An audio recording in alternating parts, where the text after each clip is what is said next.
السلام علیکم، میں ہوں فاطمہ شیخ۔ آئیے نظر ڈالتے ہیں آج کی اہم خبروں پر۔ چیئرمین نادرا محترم محمد طارق ملک کی ویژن کی تکمیل۔ چیئرمین نادرا کی ہدایت کے مطابق فورٹ عباس میں جدید اسٹیٹ آف دی آرٹ تمام سہولیات سے مزین نادرا سینٹر عوام کے لیے کھول دیا گیا ہے۔ عوام الناس کے لیے بالخصوص معمر شہریوں، خواتین اور معذور شہریوں کو سہولیات کی فراہمی کے لیے نادرا ملتان ریجن ہمہ وقت کوشاں ہے۔ فورٹ عباس میں قائم ہونے والے ایئر کنڈیشن جدید ونڈو سینٹر میں ون ونڈو آپریشن کے تحت 5 ڈیٹا انٹری کاؤنٹر سمیت فارم وصولی کارڈ ڈیلیوری اور حصول معلومات کاؤنٹرز بنا دیے گئے ہیں۔ معمر شہریوں کے لیے نادرا دفتر کے صدر دروازے پر ریمپ بنایا گیا ہے اور ویل چیئر کی سہولت بھی فراہم کی گئی ہے۔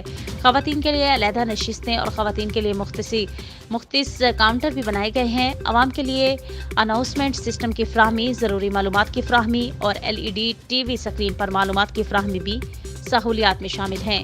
عوام کو صاف پانی کی سہولت بھی فراہم کی گئی ہے۔ ہم شکر گزار ہیں جناب director general Multan NADRA Shams bin Naz, assistant director Bahawalnagar zone Mian Ahmad Faraz, assistant director ex in charge Fort Abbas Ashfaq Ahmad, deputy assistant director in charge NADRA office Fort Abbas Huria Tahir اور ان کی پوری ٹیم کا، جنہوں نے تحصیل فورٹ عباس میں ایک مثالی سینٹر قائم کیا۔